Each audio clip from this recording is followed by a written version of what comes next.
They called her just a nurse. They said it in the break room when they thought she couldn't hear. They said it in the hallway when her back was turned.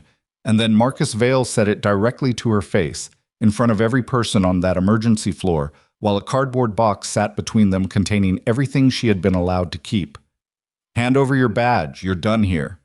Nora Halsted didn't argue, didn't raise her voice, didn't say a single word in her own defense. She picked up the box. She walked to the elevator. She pushed through the front doors of Coastal Pines Medical Center into the morning air.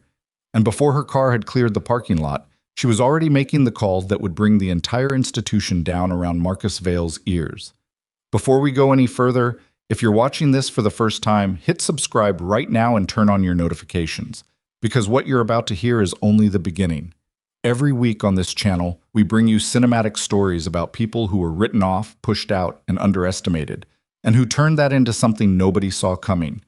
Drop a like on this video and tell me in the comments, what city and country are you watching from? I want to see exactly how far this story travels. Now, let's go back to where it started. The emergency department at Coastal Pines Medical Center operated on a specific kind of pressure, not the kind that announced itself with alarms and shouting, but the slow grinding kind that built across 12-hour shifts and never fully released, the kind that turned careful people into tired ones, and tired ones into people who had stopped asking certain questions a long time ago. Nora Halsted had read that dynamic within her first 48 hours on the floor. She had filed it away the way she filed everything, without expression, without comment, with complete attention. She had transferred into Coastal Pines 6 weeks earlier through a staffing agency, carrying a nursing record that documented 11 years of civilian emergency work across 3 states, solid professional references, and a personal background that was clean and consistent and utterly unremarkable. The human resources coordinator who processed her intake paperwork had spent approximately 9 minutes reviewing her file before signing the placement approval. That was fine. That was in fact exactly what was supposed to happen. What the file did not contain was the 7 years that came before civilian nursing. 7 years that began with a Navy enlistment in Savannah, Georgia, at 19 years old and ended with a classified medical separation that nobody outside a specific command structure had ever been authorized to discuss. 7 years that moved through field medic training, then forward operating assignments, then a combat casualty collection point in a location that did not appear on any public map, where Nora Halsted had learned, in the particular and irreversible way that combat teaches things, the exact difference between equipment that functioned and equipment that had been certified as functioning, and why that difference, measured in seconds, was sometimes the only thing standing between a person breathing and a person not. None of that was in the personnel file on the 4th floor of Coastal Pines Medical Center. That was, as she had been briefed before her transfer, the operational foundation of everything that followed. She set her coffee on the nurse's station counter at 6:53 in the morning and pulled up the overnight handover notes. The ER had processed 5 cases between 2 and 5 a.m. A vehicle collision on Route 17, a construction worker with a forearm puncture, a teenager brought in by ambulance after collapsing at a party, an elderly woman with a suspected cardiac event, and a man in his mid-50s whose abdominal pain had taken 3 hours and 2 imaging rounds to correctly identify. She read through each entry with the focused speed of someone trained to extract operational information from field reports in under a minute. The vehicle collision note stopped her. The attending physician had documented use of a portable hemostatic device from the trauma cart during stabilization. The device had shown delayed activation, approximately 40 seconds past expected response time. The note attributed the delay to operator error under high-stress conditions. The patient had survived. The incident had been logged, flagged, as resolved, and filed. She read that phrase twice. Operator error under high-stress conditions. She set the coffee down and ran a backward search through the incident log. 4 minutes later, the back of her neck had gone very still. The same stillness she had felt years earlier in a different kind of room, reading a different kind of report, when a pattern had surfaced that couldn't be unseen. 3 weeks ago, a hemostatic unit in the trauma bay showed abnormal resistance during deployment. Operator error. 7 weeks ago, a pressure monitoring device read incorrectly for an extended period during a chest wound procedure. Operator error.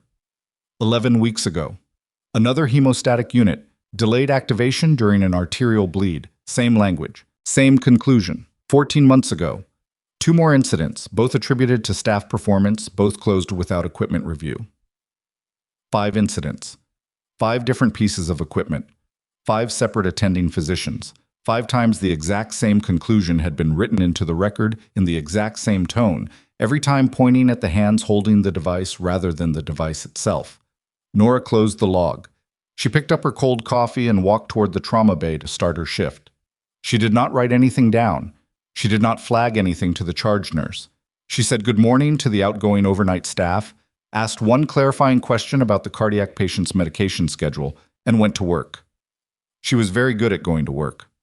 The floor moved the way emergency floors always moved, deceptively manageable in the early hours, then suddenly and completely overwhelming by noon in a way that left everyone operating on reflex rather than thought.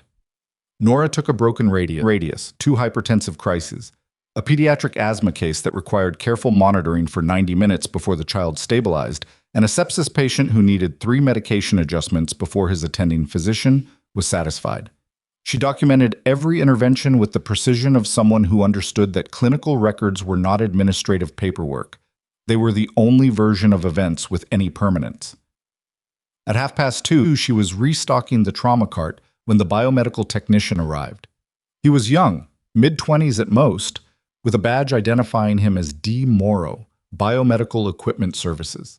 She had noted him on the floor twice before, always moving quickly, always carrying a clipboard, never making sustained eye contact with anyone for longer than necessary. He began working through the cart systematically, checking serial numbers on the hemostatic units against his log sheet. He did not run a single functional activation test on any of them. He tagged each unit as compliant and moved to the next. "Those get tested for activation response time?" Nora asked. He looked up, mildly startled. "They get checked in and logged." "That's not what I asked." He held her gaze for a moment with the expression of someone calculating whether a question is casual curiosity or something requiring a more careful response. "Protocol is visual inspection and serial verification." "Who wrote that protocol?" "That's above my department." "Who signs off on the compliance certifications for these specific units?" "I really need to finish this section." He went back to the clipboard without waiting. Nora watched him complete the remaining units without comment. After he left, she spent her lunch break in the basement at the supply intake desk, where she asked the records clerk for the delivery documentation on the last 4 shipments of advanced trauma equipment. The clerk, a heavy-set man in his 50s named Roy, who had worked the desk for 16 years and had the measured pace of someone who had stopped being hurried by anyone, looked at her over his reading glasses. "You a department head?" "I'm tracking a unit that came up in a patient chart. Routine follow-up." Roy pulled the physical records from a filing cabinet and set them on the counter without much interest. Nora photographed each page with her phone, thanked him, and went back upstairs. In the stairwell, she scrolled through the images. The equipment had arrived under a federal trauma support program that routed military-grade medical devices to civilian hospitals treating veterans and active duty personnel. The contract was administered through a private logistics company called Arden Medical Solutions. 4 shipments had been delivered to Coastal Pines over the past 5 months. Every batch had been signed off by the same administrator, Raymond Gould, Deputy Director of Operations. She put the phone in her pocket. She went back to the floor. She spent the rest of her shift treating patients with full attention and saying nothing about any of it to anyone. 2 days later, she found the name that kept disappearing. She had initiated a nursing quality review, a process she was fully entitled to undertake as part of professional development documentation, which she had quietly arranged through the charge nurse, a 9-year floor veteran named Sylvia, who had long ago developed the pragmatic habit of approving reasonable paperwork requests without asking follow-up questions. Under that authorization, Nora pulled the complete incident log for the past 8 months. 39 entries total. Mostly routine, medication errors caught before reaching patients, 1 equipment failure attributed to age, a patient fall during a night shift. But across 7 of the entries, a single name appeared in the reported by field and then vanished entirely from every subsequent follow-up document. The name was T. Hadley. She spent 2 lunch breaks cross-referencing. Theo Hadley was a paramedic. Staff directory listed him as part of the transport and intake unit, 3 years with the hospital, Clean performance record until 14 months ago when a disciplinary notation appeared, submitting unverified incident claims. Following that notation, a reassignment to non-emergency intake processing. No trauma ward involvement since. She looked for him on the floor and didn't find him anywhere near the department. On a Thursday, she located him in the supply corridor behind radiology, eating lunch alone on a plastic chair. He was in his early 30s, with the slightly deflated quality of someone who had once cared about something with real intensity and had been systematically worn down for it. Theo Hadley. He looked up. His expression didn't change much. I know who you are. I found your name in the incident logs. 7 reports. He took a slow bite of his sandwich. Those were closed. The paperwork was closed. The underlying issues weren't. He studied her for a moment with the particular wariness of someone who had been here before, who had been the person another person approached with good intentions, and who had watched what happened next. You should leave this alone, he said. Not unkindly, just flat. I pulled the equipment delivery records, the activation failure reports. Someone has been writing human error as the conclusion every single time one of those hemostatic units underperforms, and it's the same language across 5 separate incidents and 5 different attending physicians, which means it isn't an individual clinical assessment, it's a policy decision. Theo set the sandwich down on its wrapper. He looked at the wall across from him for a moment. When he spoke again, his voice was quieter. I reported a pressure monitoring failure 14 months ago. Patient came in with a penetrating chest wound. The device read incorrectly for just over 4 minutes. The attending made a dosage calculation based on those numbers. He paused. Patient survived, but not because the equipment did its job. What happened to your report? Raymond Gould called me in, told me I'd failed to calibrate the device before use, had a biomedical technician sign a statement supporting that conclusion. He picked the sandwich back up but didn't eat it. My report got reclassified as a training deficiency. I got moved to intake. The attending physician who supported my account was transferred to another facility 4 months later. Voluntary, they said. Nora gave it a moment. Has it happened again since? Twice that I know about, probably more that I don't. And no one else has reported it through official channels? He looked at her with something that had moved past bitterness into a kind of tired clarity. I'm what happens when you report it through official channels. She spent the following 5 days building the record. Nora had been trained in environments where discovery meant consequences that went far beyond termination, where the operational window for evidence collection was finite and the margin for error was 0. She knew how to photograph documents without triggering camera sounds. She knew how to access digital records without leaving retrieval timestamps. She knew how to have conversations that appeared incidental and left nothing that could later be characterized as coordination. She moved through Coastal Pines Medical Center the way she had moved through unfamiliar terrain overseas, methodically, always aware of exits, always accounting for the possibility that someone was watching. She documented 14 incident reports containing the recurring human error language. She obtained the technical certification records for the hemostatic units and cross-referenced them against federal contractor databases on her personal laptop at home. What she found in those databases was the same thread she had pulled before, in a different context, years earlier. The testing company that had certified the hemostatic units as compliant, a firm called Paragon Verification Services, had been dissolved and reconstituted under a new name 19 months ago. The original company had been the subject of a federal inquiry into falsified compliance testing for military-grade medical equipment. The inquiry had stalled at the investigative stage. No charges had been filed.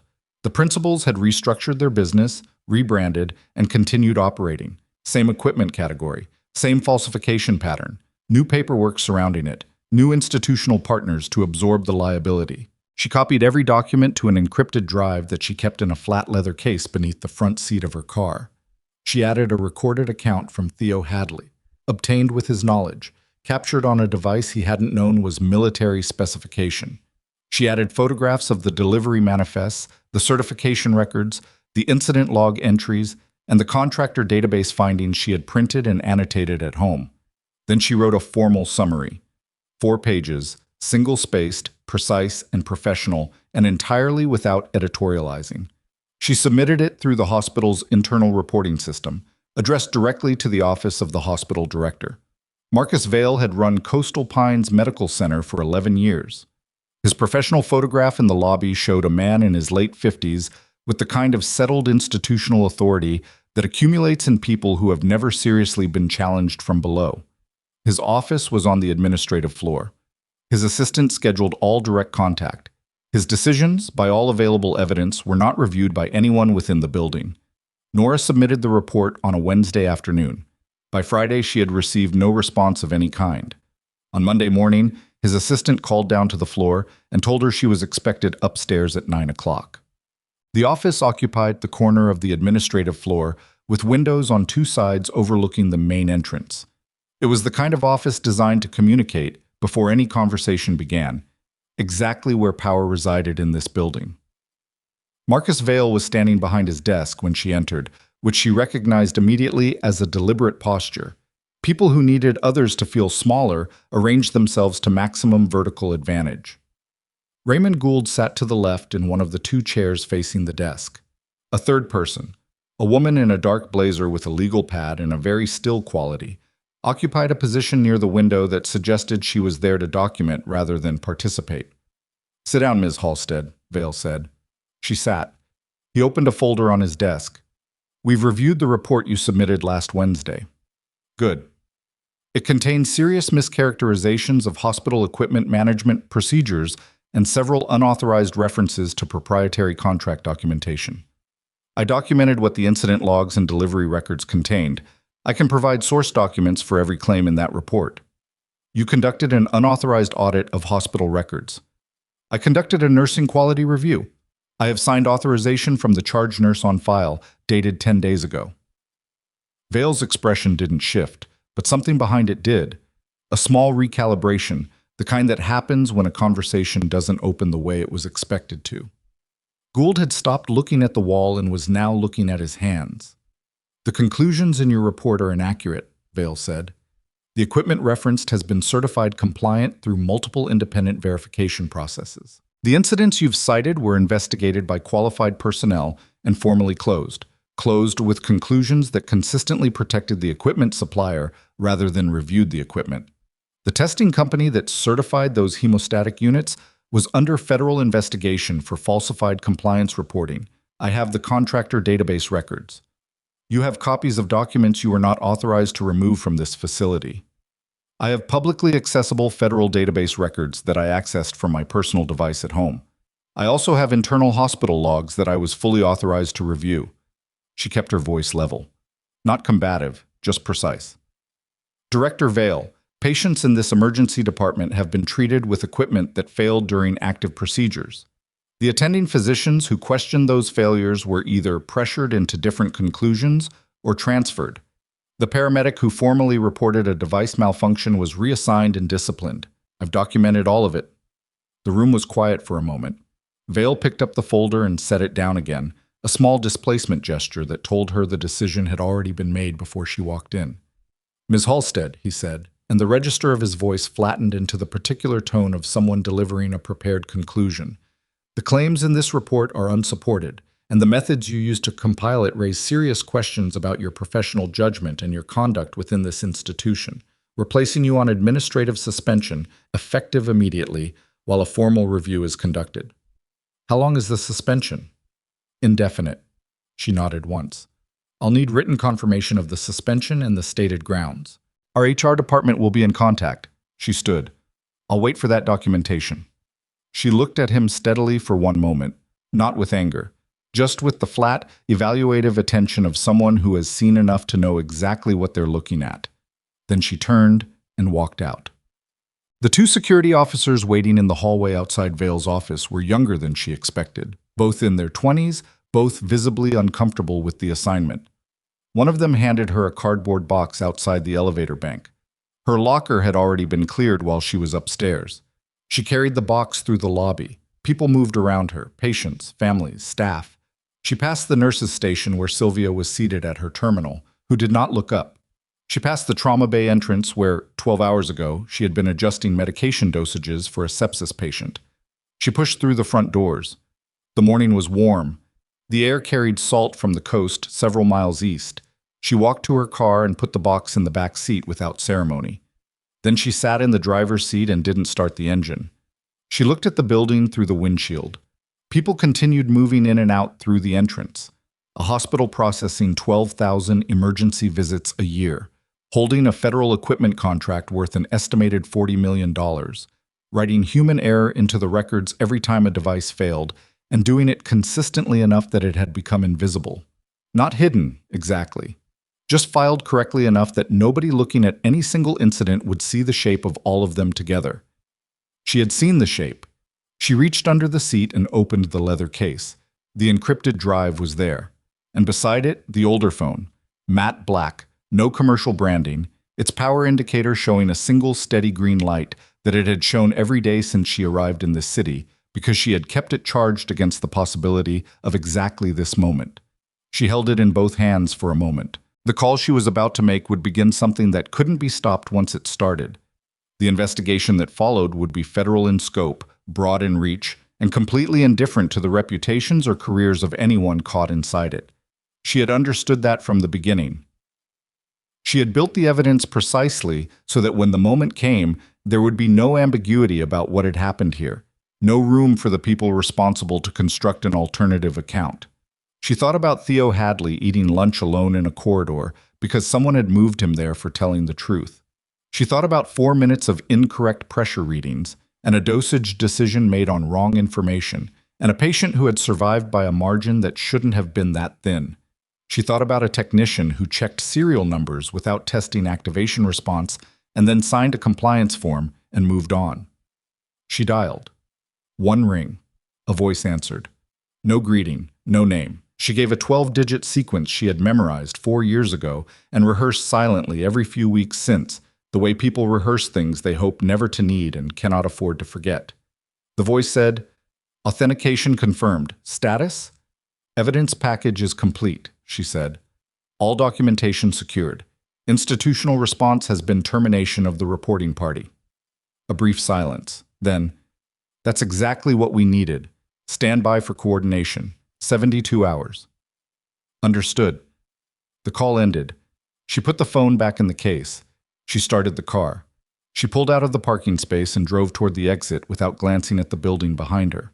Inside Coastal Pines Medical Center, Marcus Vale was already on the phone with Raymond Gould, telling him the situation had been resolved cleanly and that the woman who had submitted the report was no longer their concern. 1,100 miles north, in a federal coordination office that did not appear on any organizational chart accessible to the public, a duty officer had just logged an authentication code and was pulling up a case file that had been open for 8 months. The file had a status designation at the top of the first page. It now read, "Active." The duty officer's name was Carla Reyes, and she had been managing the Coastal Pines case file from a windowless office in a federal coordination building outside Richmond, Virginia, for the better part of 8 months.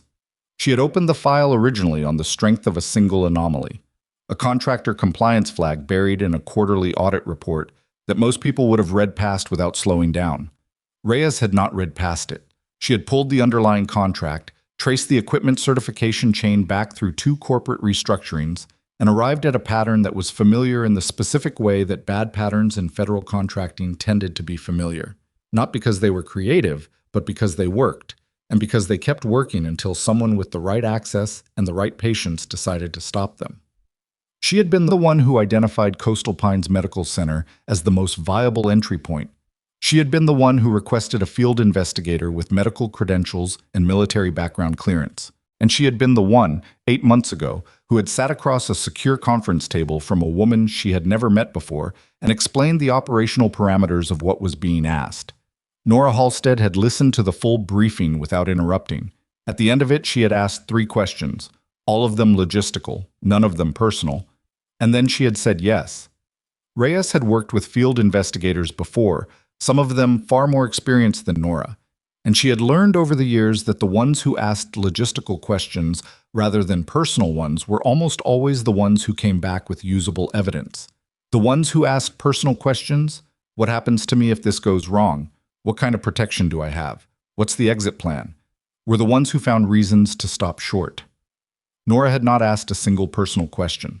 Now, 71 hours after the authentication call, Reyes was standing at the front of a briefing room with 12 people seated around a table and a case summary projected on the wall behind her. And she was telling them that the evidence package was complete, the institutional trigger had been confirmed, and the operational window was open. She did not use Nora's name in the briefing. She referred to her as the field asset, which was accurate and sufficient. What she told them was this: Arden Medical Solutions had been supplying defective hemostatic and pressure monitoring equipment to at least 4 civilian medical facilities under a federal trauma support contract. The equipment had been certified compliant by Paragon Verification Services, a company that had restructured out of a previous entity that was under federal inquiry for falsified military compliance testing. The certification records were fraudulent. The equipment failures at Coastal Pines had been documented in internal incident reports and systematically reclassified as human error by hospital administration in exchange for continued contract revenue. The total contract value across all 4 facilities exceeded $93 million. 3 of the people in the briefing room were federal investigators from the Healthcare Fraud Division. 2 were from the Inspector General's office. The remaining 7 were a Navy medical oversight team that had been holding a parallel inquiry into the same equipment failures at a military treatment facility in a different state, an inquiry that had stalled 6 months ago because the civilian supply chain was outside their jurisdictional reach. It was no longer outside their reach. Nora spent the 72 hours after the call doing things that had nothing to do with Coastal Pines Medical Center. She went grocery shopping. She cleaned her apartment, a 1-bedroom rental in a mid-range complex 3 miles from the hospital that she had chosen for its anonymity and its proximity to 2 different highway on-ramps. She ran 4 miles along the waterfront on Wednesday morning, a route she had established in her first week and maintained without variation because consistency and routine was its own kind of cover. She called her sister in Atlanta on Wednesday night and talked for 40 minutes about nothing consequential. Her sister's kids, a kitchen renovation that had been ongoing for longer than anyone had anticipated, a neighbor dispute over a fence line. She laughed in the right places. She asked the right questions. She slept well both nights, which would have surprised people who knew what she was waiting for and would not have surprised anyone who had served with her. On Thursday morning, she received a text on her personal phone from an unsaved number. It contained a date, a time, and a single-letter confirmation code. She deleted the text, finished her coffee, and spent the rest of the morning reorganizing the encrypted drive to ensure the file structure was clean and legible for people accessing it for the first time under operational conditions. That afternoon, she drove to a diner 8 blocks from the hospital and ordered a grilled cheese sandwich she didn't particularly want and sat in a corner booth facing the door. Theo Hadley arrived 11 minutes later. He had clearly not slept well. He had the specific texture of someone operating on anxiety and not enough food, slightly too alert, slightly too still, like a person whose nervous system had decided to compensate for exhaustion by removing the ability to relax. He slid into the booth across from her and didn't bother with pleasantries. "You got fired 3 days ago," he said. "I did." "And you're sitting in a diner 2 minutes from the hospital eating lunch." "Grilled cheese," she said. "Do you want anything?" He stared at her. "What's happening? Because Gould has been in and out of Vale's office 4 times this week, and nobody on the administrative floor will make eye contact with anyone from the ER, which is not how things normally go after someone gets dismissed. Normally things go quiet. This doesn't feel quiet." Nora considered him for a moment. He had reported a device failure 14 months ago, knowing it would cost him something. He had told her the truth in a supply corridor when the easier and safer thing would have been to finish his sandwich and say nothing. He deserved more than a carefully worded partial answer. "Something is being set in motion," she said. "I can't tell you more than that right now. What I need you to do is exactly what you've been doing. Go to work, do your job, don't ask questions that draw attention, and don't talk to Gould or anyone in his office about anything you and I have discussed." "That's not very specific." "No." He was quiet for a moment. "Are you actually a nurse?" "Yes." "Are you only a nurse?" She looked at him steadily. "I'm very good at what I do, both things." He absorbed that without pushing further, which told her something useful about his judgment. He ordered a coffee from the server who appeared at the table, drank half of it too fast, and then said, "There's something else. Something I didn't tell you before because I didn't know if it mattered." She waited. 14 months ago, after my report was reclassified, about 3 weeks after, I saw Gould in the parking structure after a late shift. He was talking to someone I didn't recognize, not hospital staff. The other person was in a suit driving a rental car, which you can tell from the plates here if you know what to look for. They were looking at a tablet together. He wrapped both hands around the coffee cup. I know I probably looked, and then I walked the other way, because by that point I'd already figured out that looking at things in this hospital had consequences. But the other person, the one with the rental car, I saw his face clearly under the parking structure lights. And I saw the same face 6 weeks ago, in a photograph on the hospital's vendor contact board in the administrative corridor. Arden Medical Solutions, account manager, regional operations. Nora set down her sandwich. You're certain it was the same person? I've been certain since the day I saw that photograph. I just didn't know what to do with it. His name? Board said Patrick Sorrell. She filed it. Thank you, Theo. He nodded once, looking slightly less like someone bracing for impact and slightly more like someone who had finally put something heavy down. He finished the coffee, left cash on the table, and walked out without looking back. Nora sat with the remainder of her sandwich for another 10 minutes, going through the implications methodically. Patrick Sorrell at Arden Medical Solutions, meeting privately with Raymond Gould in a hospital parking structure 3 weeks after an internal equipment failure report had been reclassified. Not a coincidence. A relationship. A maintained, deliberate, ongoing relationship between the hospital's operations director and the account manager of the company supplying the defective equipment, which meant Gould wasn't just a passive participant in covering up the failures. He was an active point of contact. Someone who had been managing the cover-up in coordination with the supplier. She sent a single encrypted message from the secondary phone to Reyes's coordination contact. 3 words and a name. Add Sorrell, Arden Regional. The reply came back in 4 minutes. Already in file. Good, confirm. Good. The thing about waiting for a federal operation to move was that it didn't feel like anything dramatic. It felt like ordinary days with an undercurrent. Like sitting in a waiting room where you already know the diagnosis and are simply waiting for the paperwork to catch up. Nora went to the grocery store. She returned library books.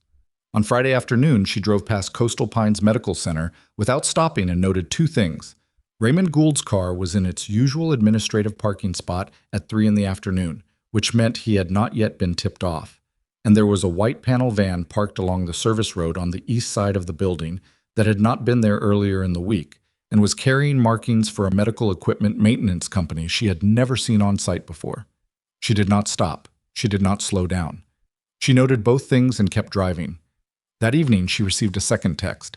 Same unsaved number. This one said only 0600, standby on primary. She acknowledged it and went to bed at 10 o'clock. What? She was awake at 5 and dressed by 5:15. She made coffee and drank it standing at the kitchen counter watching the sky outside her window shift from black to the particular dark blue that preceded dawn over the coast. She was not nervous exactly. She had been in enough situations where waiting ended abruptly and action began immediately to know that nervous was not a useful operational state, and she had trained herself over years to replace it with a kind of narrow alertness that sharpened without tightening. At 6:02, her phone rang. Active, Reyes said. 1 word. Understood. She was in her car in 4 minutes. She did not drive to Coastal Pines directly.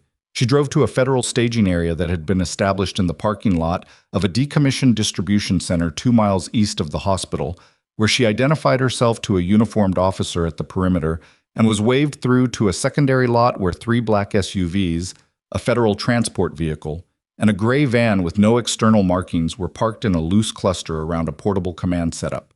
Carla Reyes was standing beside the command table in a jacket and dark slacks, holding a radio and a coffee cup, talking to 2 of the federal investigators Nora recognized from the case briefing documents she had been provided. Reyes looked up when Nora approached and gave her a brief, businesslike nod. Evidence package confirmed and logged, Reyes said. Chain of custody is clean. We're moving on Vale, Gould, and Sorrell simultaneously. Sorrell is at the regional Arden office in Wilmington. Separate team is handling that. Vale and Gould are both on site at Coastal Pines. The IG team has the warrant. What about the floor staff? They'll be notified once the administrative team is secured. We're trying to minimize disruption to patient care operations. Trying, Nora said. Reyes looked at her directly. We have 2 nurses and a physician from the Navy Medical Oversight Team who can assist if there's a care disruption during the operation. It wasn't a perfect answer. Nora had worked enough situations to know that perfect answers didn't exist, only acceptable margins. She nodded. "You're not going in with the first wave," Reyes said. "You stay with the command position until the administrative floor is secured, then you're debriefed on site." "I understand." She did not love it. She had built the case that was about to move through that building, and staying at the perimeter while other people executed on it had a specific friction to it that she recognized as ego and tried to set aside. She had learned, in environments considerably more dangerous than a federal administrative arrest, that the person who built the intelligence was rarely the right person to be first through the door, and that believing otherwise was how people made mistakes. She stood at the command position and watched the first wave move out. Inside Coastal Pines Medical Center, the morning had begun with the ordinary texture of an emergency department Tuesday. The overnight shift had handed over to the day crew at 6:30. The charge nurse, not Sylvia today, but a man named Porter who covered 2 days a week, had run through the handover notes and assigned the floor team their sections. There were 4 patients in beds, 2 in triage holding, and a walk-in with a possible fracture waiting on imaging. At 6:47, the main entrance doors opened and 4 people walked in who were not patients and not family. They moved with the particular unhurried deliberateness of people who have a legal document in their possession and understand that speed is not the point, clarity is the point. 2 of them carried federal credentials and the warrant package. The other 2 were uniformed officers positioned to manage access points. They went to the administrative elevator and went up. At the same time, 2 more federal officers entered through the service corridor on the east side of the building and moved toward the records management suite on the 2nd floor, where the physical contract documentation for the Arden Medical Solutions supply chain was stored. The floor staff knew something was happening within about 3 minutes, which was how long it took for the administrative assistant on the 4th floor to call down to the nurses' station to ask if anyone knew why there were federal officers in Marcus Vale's office. Porter had no answer for her. He set down the phone and looked at the 4 nurses and 1 paramedic currently on the floor with him and made the professional decision to tell them exactly nothing and keep working. Marcus Vale, when the federal investigators entered his office at 6:51, was on the phone with a hospital board member discussing a budgetary review scheduled for the following week. He ended the call mid-sentence when the lead investigator set the warrant package on his desk and identified herself. "What is this?" he said. "Sir, we have a federal warrant authorizing the seizure of all contract documentation, internal incident records, and equipment certification files relating to the Arden Medical Solutions supply agreement. We also have an arrest warrant issued under healthcare fraud statutes." She placed the second document beside the first. "I need you to remain in this office." Vale looked at the documents. He looked at the investigator. Something crossed his face that was not quite disbelief. More like a man watching a building he had assumed was structurally sound begin to move under his feet. "I want my attorney," he said. "You're entitled to counsel. An officer will facilitate that contact." Raymond Gould was located in the operations department on the 3rd floor, where he had arrived 20 minutes earlier and was reviewing a shipment schedule on his computer. He was considerably less composed than Vale when the investigators entered.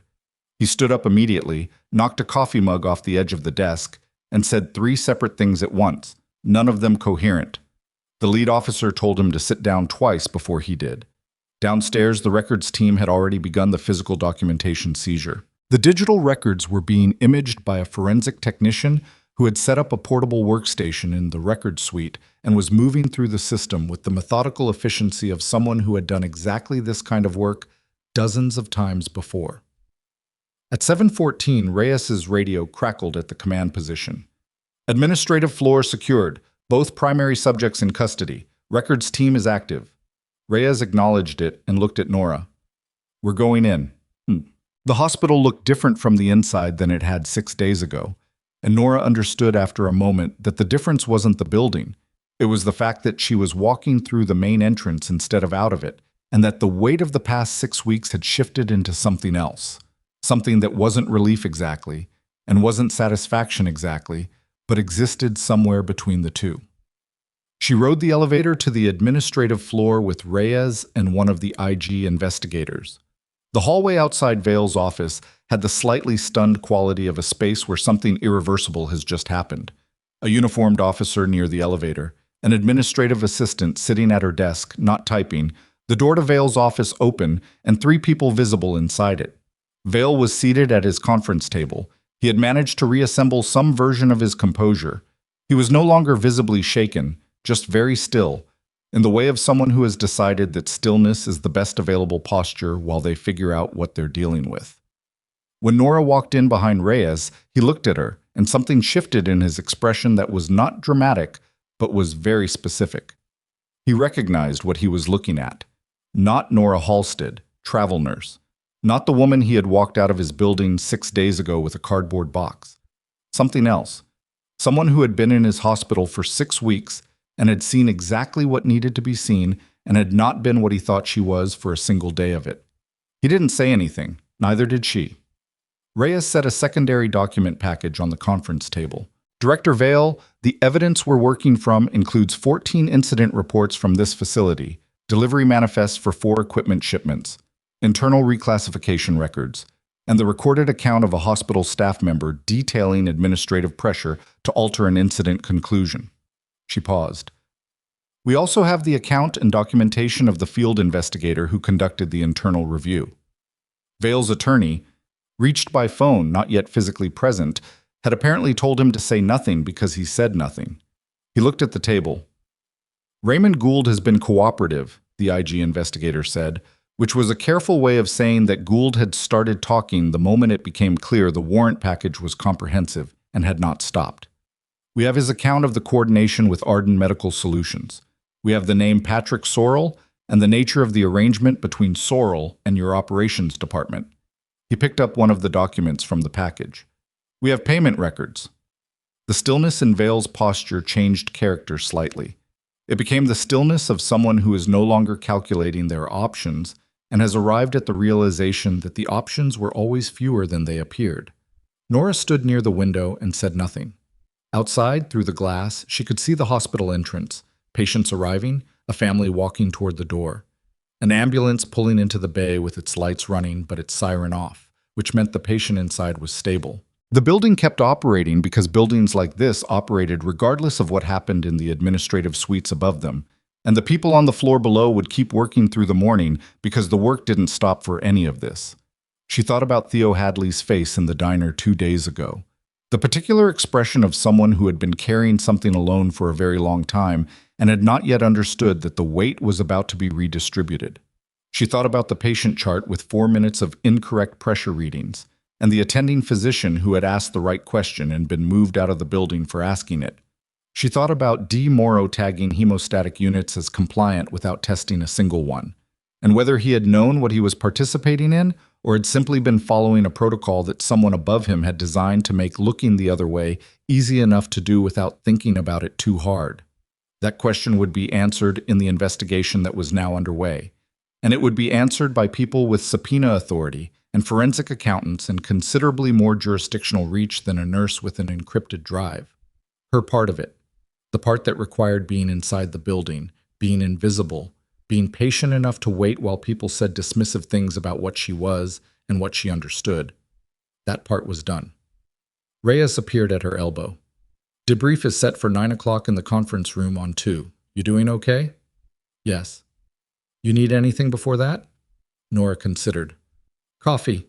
The stuff in the break room on the ER floor is better than whatever they have up here. Reyes almost smiled. I'll see what I can do. The radio on the IG investigator's belt crackled once. He listened, then looked up at Reyes. Sorrell just got picked up in Wilmington. Wilmington team says he had a second set of certification records in his office, different batch numbers than what's in the Coastal Pines supply chain. They're running a cross-reference now. Which means there are more facilities, Reyes said. Which means there are more facilities. The room went very quiet for a moment. Not the quiet of something ending, but the quiet of something revealing its actual dimensions. A problem that had appeared to be contained to one building in one city, now showing the shape of something considerably larger, something that had been running longer and reaching further than anyone in this room had fully accounted for. Nora looked out the window at the ambulance bay below. A second ambulance had just pulled in. The paramedics were moving with the specific controlled urgency of a situation that required speed and precision simultaneously, the back doors of the vehicle already open, a gurney coming down. She watched until the patient disappeared through the bay doors. Then she turned away from the window and walked toward the door, because there was a debrief in 45 minutes, and she had 14 weeks of documentation to walk through with federal investigators. And somewhere downstairs in a supply corridor, a paramedic named Theo Hadley was about to find out that the report he filed 14 months ago had just become the foundation of a federal fraud case, and that the conclusion which had been written over his name, the one that said human error, was about to be removed from the record entirely. She had one foot through the office door when the radio on the table crackled again. A different frequency this time, sharper, and the voice on the other end had the compressed urgency of someone delivering information that required immediate action. "Command, this is floor unit. We have a medical emergency in the trauma bay. Cardiac arrest, incoming, and the attending is reporting a hemostatic device malfunction during prep. Unit won't activate. Repeat, device failure in active trauma bay." The room stopped. Nora was already moving before Reyes said her name. She hit the stairwell door at a run. Not the elevator. The elevator would take 40 seconds she didn't have, and the trauma bay was on the ground floor, and her body had already made the calculation before her conscious mind finished processing the radio transmission. Behind her, she heard Reyes say something sharp to the room, heard boots on the floor, heard the IG investigator's radio crackle again with a second transmission she didn't catch because she was already 2 flights down and moving through the stairwell door into the ground floor corridor. The trauma bay was 30 meters to the left. She could hear it before she reached it. The particular acoustic signature of a room operating at the edge of its capacity. Voices overlapping without quite competing. Equipment sounds. The flat electronic rhythm of a monitor running a pattern that nobody in that room liked. She pushed through the bay doors and took in the scene in the single compressed second that field medicine trained you to use. The one where your eyes moved in a specific sequence and your brain filtered everything irrelevant and gave you only what mattered. Patient on the table, male, mid-40s, significant blood loss from a wound to the upper left abdomen, skin color wrong, pressure monitor showing numbers that were dropping in the wrong direction. Attending physician, Dr. Sasha Orimoto, a woman. Nora had worked beside twice during her 6 weeks on the floor, competent and currently operating with the controlled urgency of someone who had a plan and was watching it not work. 2 nurses in the room. Porter from the morning handover and a younger woman named Reyes, no relation to Carla, who Nora had barely spoken to. And on the trauma cart to the left of the table, a hemostatic unit with its deployment handle in the half-extended position that meant someone had tried to activate it and it had not responded. Orimoto looked up when Nora came through the door. Her expression moved through surprise and then something more complex. The expression of someone in the middle of a crisis who has just seen a resource arrive that they didn't expect and aren't sure how to classify. "You're not," she started. "What's his status?" Not a question. A half second of recalibration.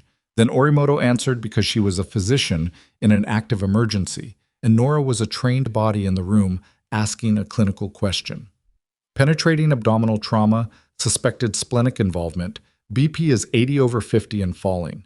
We have 2 large bore IVs running wide open, but I need the hemostatic unit to bridge him while we get vascular on the phone, and I can't get it to activate. "Which unit?" "Cart, left side. It's the same model as..." Orimoto stopped. Something crossed her face. "It's from the same batch." Nora was already at the cart. She picked up the hemostatic unit and checked the indicator panel. The charge light showed green. The activation mechanism showed no obstruction. She depressed the primary trigger fully and held it. Nothing. She released and tried the secondary override sequence, which was a 2-step process that the standard user protocol didn't include because it had been designed for field use, specifically for situations where the primary trigger had failed due to a manufacturing defect in the activation spring assembly. The unit engaged. It wasn't clean. There was a half-second hesitation before the mechanism completed, but it engaged. "I have activation," she said. "Secondary override. Get me a position." Orimoto moved without asking for an explanation. That was the thing about genuine clinical emergencies. They had a way of eliminating the questions that didn't matter. Porter shifted position. The younger nurse adjusted the IV line. Nora moved to the table and began the application procedure, working from the patient's left side, hands steady, Her attention divided between the active intervention and the pressure monitor above the table because the numbers on that monitor were the only real-time indicator of whether what she was doing was working. The patient, she didn't have a name yet, didn't need one yet, was conscious, barely and intermittently, in the way of someone whose system had been managing blood loss for long enough that consciousness had become a resource the body was starting to ration. His eyes opened twice while she worked. The second time they opened, they found her face, and she held his gaze for exactly as long as it took to say, "Stay with me. I've got you." He closed his eyes again. The pressure monitor shifted. 82 over 52. Not good, but a direction change. The next 19 minutes were the specific kind of sustained focus that Nora had experienced enough times to know could not be adequately described to anyone who hadn't lived it. A state where time moved at two speeds simultaneously, dragging and compressed, where each decision generated the next decision before the current one was complete, where the room existed only as a set of functional variables, and every variable had a consequence, and every consequence had a window. Orimoto got vascular surgery on the phone at minute 4. The vascular attending, a man named Dr. Pulliam, who was not in the building and was being told to come in now, asked 3 rapid questions about the patient's current BP and the nature of the wound and whether the hemostatic application was holding. Orimoto answered 2 of the 3 and handed the third to Nora, who answered it without looking up from what she was doing. At minute 9, the pressure monitor read 89 over 58. At minute 11, a second nurse arrived from the adjacent bay to assist, and Porter moved to the door to manage the entrance because 2 federal officers had appeared in the corridor outside the trauma bay and needed to be told clearly and without ambiguity that the room was not available for any other purpose until further notice. At minute 14, Orimoto said, "Holding?" "Holding," Nora said. At minute 17, the patient's pressure read 94 over 62. Still not where it needed to be, but stable enough to move, which was what mattered, because the trauma bay was not where this patient needed to end up. He needed an OR, and he needed it in the next 20 minutes. And getting him there in current condition was marginally acceptable, where getting him there in condition from 5 minutes ago had not been. At minute 19, Dr. Pulliam walked through the trauma bay doors still pulling on his jacket, took one look at the monitor, one look at Nora's hands, and said, "Who are you?" "She's the one who got the hemostatic unit running," Orimoto said. Pulliam looked at the unit. He looked at the patient's pressure reading. He looked at Nora. "Secondary override sequence?" "Yes. That's not in the standard protocol." "No." He absorbed that for approximately 2 seconds, then made the professional decision that questions could wait and the OR could not. "Let's move him." The patient's name, Nora learned from the paramedic who had brought him in, was Gerald Marsh, 47 years old. A landscaper who had been struck by a piece of equipment on a job site 40 minutes earlier had been stabilized imperfectly in the field and had arrived at Coastal Pines with a wound that the hemostatic unit was supposed to have been the primary tool for managing. The unit that had failed to activate on primary trigger, the same model, the same batch. She stood in the corridor outside the trauma bay while Pulliam's team moved Marsh toward the elevator, and felt the specific kind of anger that didn't announce itself as anger, the kind that presented as clarity, as a cold and very precise understanding of the exact chain of decisions that had put a 47-year-old man on that table with a hemostatic unit that wouldn't activate when his blood pressure was falling. Marcus Vale, 4 floors above her, was sitting at his conference table with a warrant package in front of him, and Raymond Gould had already started talking to investigators, and Patrick Sorrell was in custody in Wilmington, and the records were being imaged, and the case was moving. All of that was true. All of that had happened because Nora had spent 6 weeks building a record that left no interpretive space. But Gerald Marsh had still ended up on that table. That was the part that didn't resolve cleanly. The part that the investigation would document and the legal process would address, and the institutional accountability would eventually acknowledge. And none of that would change the 19 minutes that had just happened in that room. She stood in the corridor and breathed. Porter came out of the trauma bay behind her. I was a steady man. She had assessed that about him on the first morning she worked alongside him, the quality of someone who had decided a long time ago that steadiness was the only thing he could reliably offer in an environment that defaulted to chaos. He stood beside her for a moment without speaking. Then he said, "The secondary override sequence. Where'd you learn that?" "Training," she said. He looked at her sideways. "What kind of training?" "The kind that assumes the primary trigger fails." He was quiet for another moment. "You're not just a travel nurse." "I'm a very good nurse," she said. "Everything else is context." He nodded, accepting that in the way of someone who has worked emergency medicine long enough to understand that people in hospitals often carry more than their job titles suggest, and that in a crisis the credential mattered less than the competence. He went back inside. Carla Reyes appeared in the corridor at 7:53, which meant she had given Nora 34 minutes after the crisis before coming to find her, which was either tactical judgment or basic human decency, and was probably both. "Marsh is in surgery," Reyes said. "I know. Pulliam says the hemostatic application bought them the window they needed. Margin was thin." "Yes." Reyes didn't sugarcoat it, which Nora respected. "The unit has been tagged and bagged by the forensic team. It's going to analysis this afternoon. The activation failure will be part of the case record." "It needs to be more than part of the case record. It needs to be the part that gets read first." Nora turned to look at her directly. "Carla, Gerald Marsh is not the first person to end up on a table with a unit from that batch. He may not be the last, depending on what's sitting in trauma carts at the other 3 facilities." Reyes met her gaze steadily. "I've already contacted the other facility coordinators. Equipment holds are being placed right now." Something in Nora's chest that had been very tight released a fraction. Not all the way, but a fraction. "Good. Debrief is pushed to 10. Pulliam's team wants a statement from you about the override procedure, and there's someone else who wants to talk to you." "Who?" "Commander Adele Ferris, Navy Medical Oversight. She's been running the parallel inquiry, the one stalled at the military treatment facility. She flew in this morning." Nora absorbed that. "She's here now?" "She's been in the building since 6:30. She came with the oversight team but stayed in the background until the administrative situation was secured." Reyes paused. "She knows who you are, Nora. The real version." Commander Adele Ferris was not what Nora had expected, which was itself informative. She had learned over the years that the people who surprised her were usually the ones worth paying attention to. Ferris was in her mid-50s, compact, with close-cropped gray hair, and the particular physical economy of someone who had spent decades in environments that penalized wasted movement. She was in civilian clothes rather than uniform, which Nora read immediately as deliberate.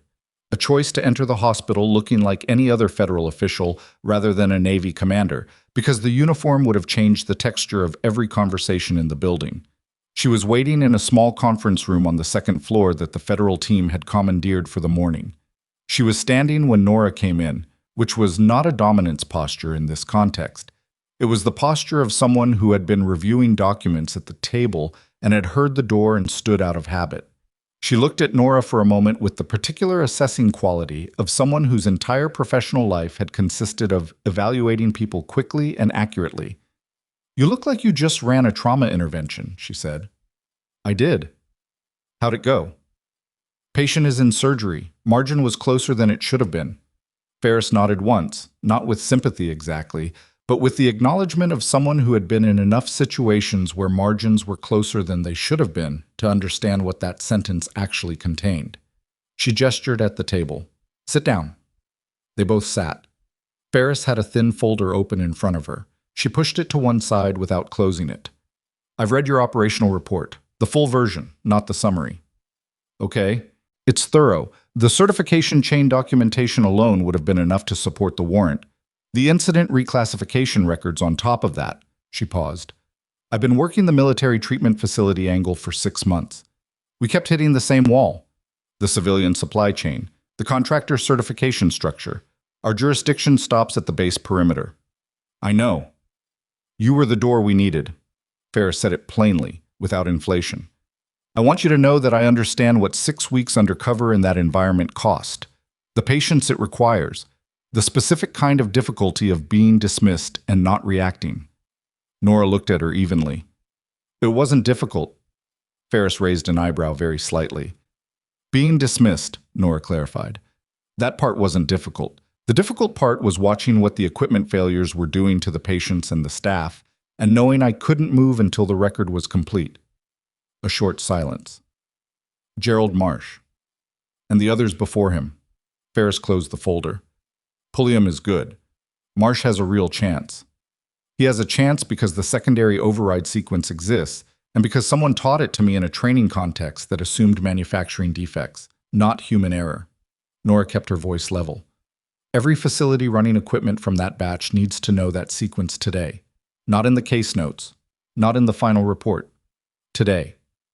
It's being distributed through the equipment hold notice. Is it written clearly enough for a nurse who's never seen a field protocol document to execute it under pressure in 30 seconds? Ferris looked at her for a moment. Then she picked up her phone and typed a brief message. She sent it and set the phone down. It will be. The debrief began at 10 and ran for 2 hours and 40 minutes, which was shorter than Nora had expected and longer than it felt. The room held 6 people: Nora, Reyes, 2 IG investigators, Ferris, and a federal prosecutor named William Kett, who had arrived from the district office at 9:15 and who asked questions with the specific precision of someone constructing a case architecture in real time, placing each answer into a framework that Nora could not see but could infer from the direction of the questions themselves. She walked them through every step from her first day on the floor. The incident log review, the delivery records, D. Morrow and the compliance certifications, Theo Hadley and the supply corridor, the report to Vale, the meeting in his office, the suspension, the authentication call, the evidence package. She spoke in the same register she had used to write the operational report, precise, unemotional, chronological. She answered the questions Kett asked and did not volunteer interpretations beyond what the evidence supported, which Kett appeared to appreciate based on the way he stopped asking follow-up questions on the factual sections and saved them for the sections where inference was involved. At 11:42, one of the IG investigators received a message on his phone. He looked at it, looked at Reyes, and said, "Sorrell is cooperating. He's given us names of 2 additional administrators at the other facilities, Harwick Regional and St. Albans Community. Both were receiving payments routed through a consulting LLC that Arden set up 18 months ago." The room absorbed that for a moment. "How many facilities total?" Kett asked. 4 confirmed, possibly a 5th. "There's a military treatment facility in the Carolinas that may have received equipment from a second distribution chain. Ferris's team is running that down." Ferris was already on her phone in the corner of the room, speaking quietly and rapidly to someone who was not in the building. Kett looked at Nora. "The consulting LLC payments. Did anything in the Coastal Pines records you accessed suggest a financial arrangement between Arden and the hospital administration beyond the primary contract?" "I found a secondary payment reference in the operational budget documents from 14 months ago. It was coded as a vendor consulting fee. I included it in the evidence package. It's in the financial documentation section, cross-referenced with the Gould file." Kett wrote something. "That's the thread." "I thought it might be." He looked up at her over his notepad. Something shifted in his expression. Not warmth exactly, but a specific kind of recognition. The acknowledgement of work done at a standard that made his job possible rather than merely easier. He went back to his notes without commenting further, which was its own kind of acknowledgement. At 12:31, the debrief broke for lunch that nobody had arranged, which meant people drifted toward the corridor and a junior officer from the federal team was dispatched to find food from somewhere, while the principals continued working through documents at the table. Nora stepped out of the conference room and walked down the corridor toward the window at the end, which looked out over the hospital's east-facing parking structure. She stood there for a while. The morning had moved so fast that she hadn't had space to feel any of it in real time, which was a thing she had learned to accept about the way she operated. The processing happened later, in the quiet spaces between actions, and sometimes it didn't happen until days afterward, arriving in the middle of an ordinary activity like making coffee or running a route she'd run 100 times, surfacing without announcement and requiring attention. She thought about Gerald Marsh in an OR somewhere above her. She thought about Theo Hadley, who had been moved to intake processing 14 months ago and had spent those 14 months eating lunch in supply corridors and watching the floor he used to work on from a distance.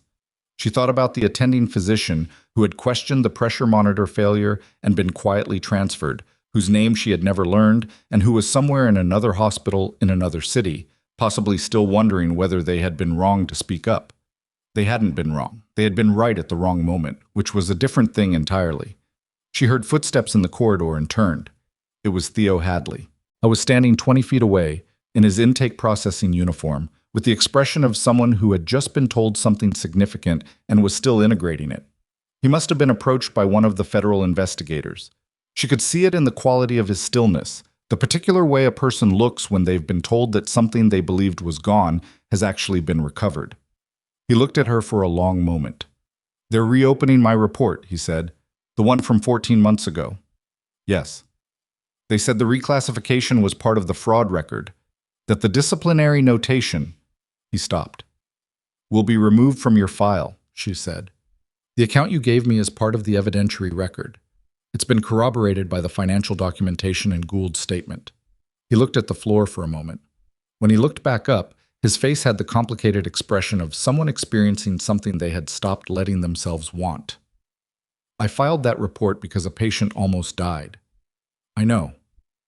I wasn't looking for anything from it. I just thought someone needed to know." "Someone did know," she said. "It just took 14 months for the right set of people to have access to the information." He nodded slowly.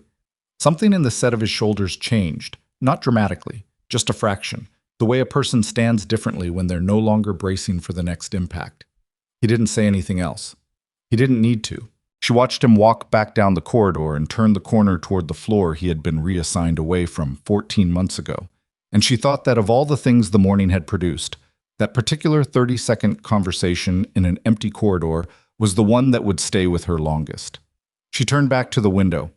Below in the parking structure, she could see 2 federal vehicles and the white panel van she had noted from the street 2 days ago, which she now understood had been pre-positioned by the coordination team before the operation began. People were moving between the vehicles and the hospital's east entrance, carrying document boxes and equipment cases. The physical work of an investigation, the boxes and the cases, and the systematic removal of records from a building, had a grinding, unglamorous quality that bore no resemblance to the way these operations were depicted in any medium she had ever encountered. Her phone vibrated. A text from Reyes. "Pulliam says Marsh is out of surgery. Stable. Prognosis good." She exhaled. Then her phone vibrated again, immediately, before she had finished putting it back in her pocket. A different number this time. The coordination contact. Not Reyes. A text that contained 4 words and a name she had not seen in 2 years. She read it twice. She read it a third time. Her hand, which had been completely steady through 19 minutes of active trauma intervention, through 2 hours of federal debriefing, through everything the morning had put in front of her, was not entirely steady now. The text said, "He's in the building, Admiral Grayson Merritt." And below that, 4 more words that changed the shape of everything she had believed she understood about why she had been sent to Coastal Pines Medical Center in the first place. This was always bigger. Admiral Grayson Merritt was not a name that appeared in the Coastal Pines case file.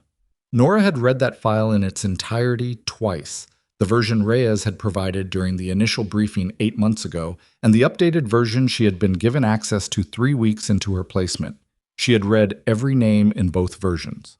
Merritt was not among them, which meant either he had been added to the investigation in the last 8 months without her being notified, or his presence in this building this morning had nothing to do with the case file she had been working from. Neither option was comfortable. She put the phone in her pocket and walked back down the corridor to the conference room. Reyes was inside, alone, standing at the window on the far side of the table with her own phone to her ear. She ended the call when Nora came in and turned around with the expression of someone who had just received the same information and was still deciding how to present it. "You got the text," Reyes said. "Who sent it?" "Coordination, Richmond office." "Why is Merritt here, Carla?" Reyes set her phone on the table. She pulled out the chair nearest her and sat down, which was the body language of someone who had decided that a conversation needed to be at eye level rather than standing, and that told Nora more than the words that followed. "When I opened the Coastal Pines file 8 months ago, I was working a healthcare fraud angle. Equipment certification fraud, contract manipulation, administrative cover-up. That was the file." "Was.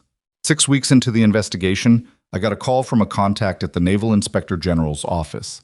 They had been looking at equipment failures at a military treatment facility, Ferris's inquiry, which you know about. But the NIG contact told me something that wasn't in Ferris's inquiry. There was a second thread, separate from the equipment failures themselves. A procurement irregularity at the source level, not the certification company, not the distribution chain, but the original federal contract authorization. The contract that created the trauma support program in the first place. Nora was very still.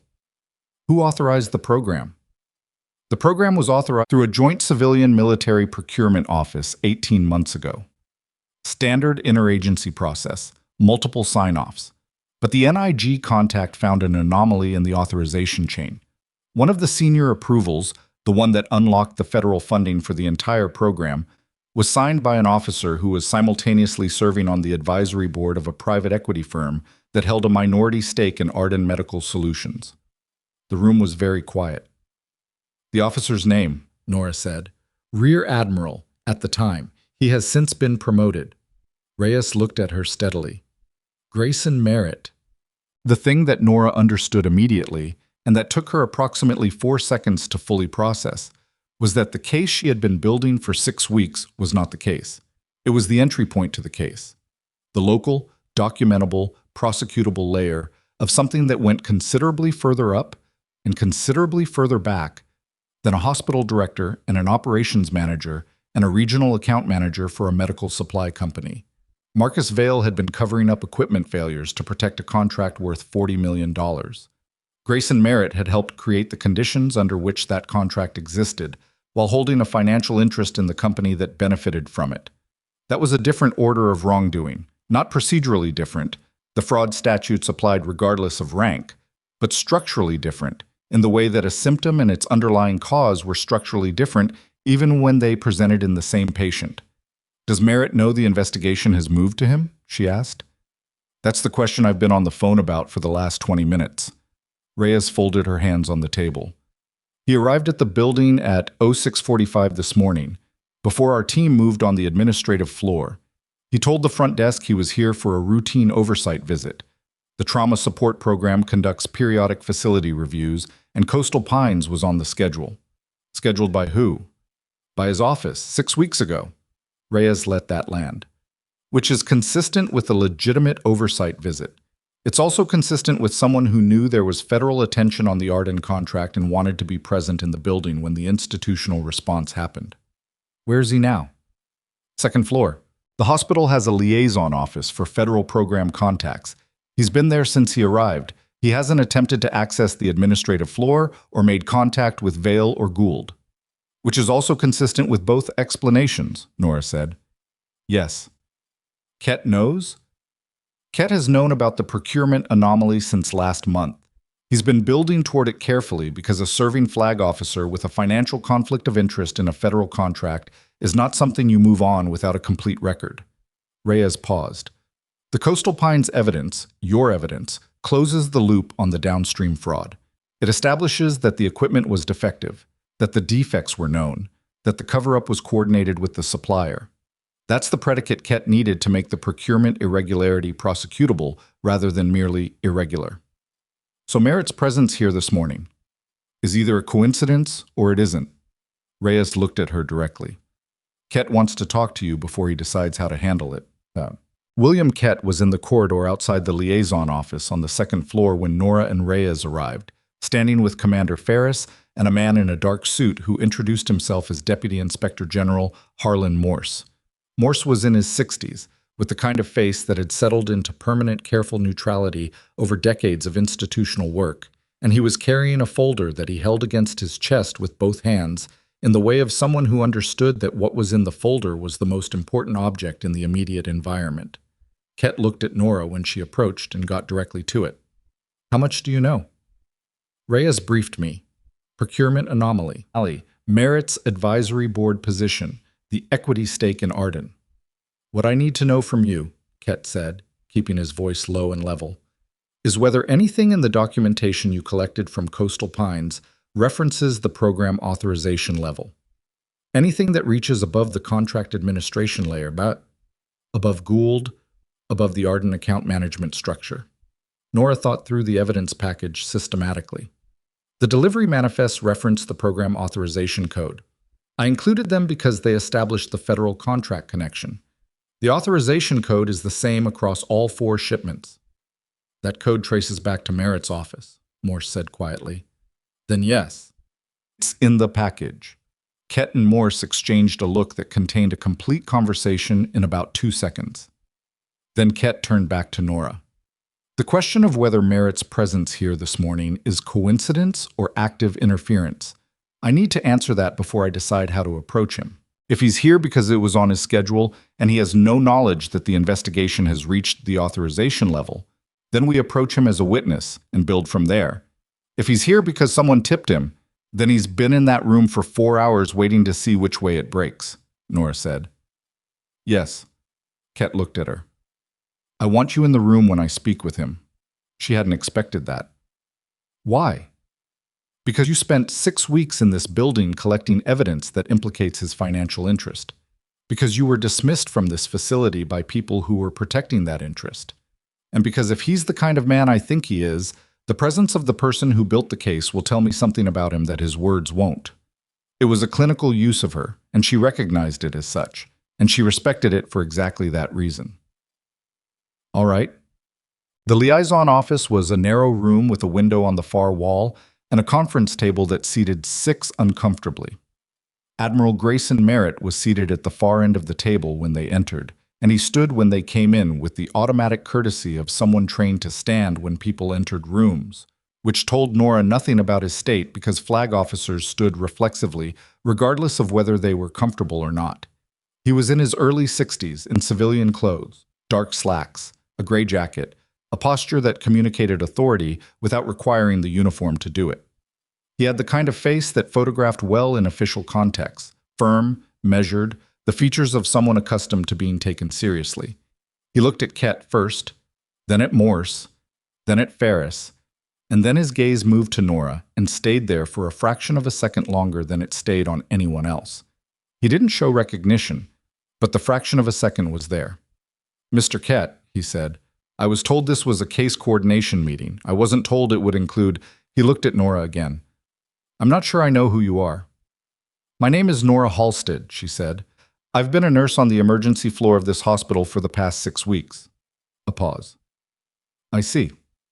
She's also, Kett said, setting his own folder on the table and sitting down, the federal field investigator whose evidence package forms the evidentiary foundation of the case we're discussing today. He gestured at the chairs. Everyone sat. Admiral Merritt, I want to be direct with you about why you're here. This meeting is not a case coordination briefing. It is a formal interview conducted under federal investigative authority. You're not under arrest. You're entitled to have counsel present. Do you want to pause this conversation to make that contact? Merritt looked at Kett for a long moment. The quality of his stillness was very controlled, the kind of stillness that requires active effort rather than genuine calm. I don't need counsel for a conversation, he said. What's this about?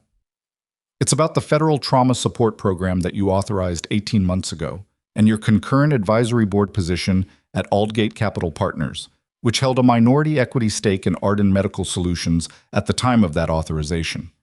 Nothing moved in Merritt's face, but his hands, resting on the table, shifted very slightly. A small adjustment, barely perceptible, that Nora filed because she had been watching his hands since she sat down, and that was the first movement he had made. My advisory board positions are disclosed in my annual financial reporting, he said, as required. They are, Kett said. The disclosure is on record. What's also on record is the timeline. The authorization signature precedes the required disclosure by 11 days, and the recusal documentation that should have accompanied an authorization involving a contractor in which you held an indirect financial interest does not appear in the procurement file. I was advised by legal counsel at the time that the equity stake was sufficiently indirect to not require recusal. We've spoken to that counsel, Morse said. It was the first thing he had said in the room. He said it quietly, without inflection, the way someone delivers a piece of information they know will change the temperature of a conversation. He has a different recollection of that advice. The quality of the silence in the room changed. What happened over the next 40 minutes was not dramatic in any cinematic sense. It was the slow, grinding work of an interview conducted by people who had prepared for it thoroughly against a subject who was intelligent enough to understand that the preparation was thorough, which produced a specific kind of conversation, careful, precise, each exchange carrying far more weight than the words themselves, because both sides understood the stakes, and neither side was willing to make an error. Merritt answered questions. He answered them with the deliberate care of someone who had decided, somewhere in the first 5 minutes, that cooperation was the safer posture. He confirmed the timeline of the authorization. He confirmed his advisory board position. He said 3 times, in slightly varying language, that he had relied on legal counsel's guidance regarding the recusal question, and each time Morse wrote something in the folder without commenting. What he did not do was offer anything that wasn't directly asked. He did not volunteer. He did not explain. He did not attempt to construct a narrative that placed himself favorably within the facts, which told Nora that he understood the facts were already known, which told her something about what he had known before he walked into this building this morning. At the 38-minute mark, Ket set a single document on the table and slid it toward Merritt. It was a financial transfer record, 2 years old, a consulting fee payment from the Arden Medical Solutions operational account to a holding company registered in Delaware, which Morse's team had traced through 2 intermediary structures to a personal investment account in Merritt's name. Merritt looked at it. He looked at it for long enough that the looking itself became information. "I'd like to contact my attorney," he said. "Of course," Ket said. He said it without satisfaction, just a flat professional acknowledgement that the conversation had reached its natural boundary, and everyone in the room knew it. An officer outside the door was called in. Merritt was escorted to a separate room to make his call. The door closed. Ferris, who had said nothing for the entire 40 minutes, exhaled through her nose. "Payment record," she said to Morse. "When did you get that?" "This morning." Sorrell's Cooperation in Wilmington opened the financial records. The Delaware holding company appeared in the Arden corporate structure. Tracing it took about 4 hours.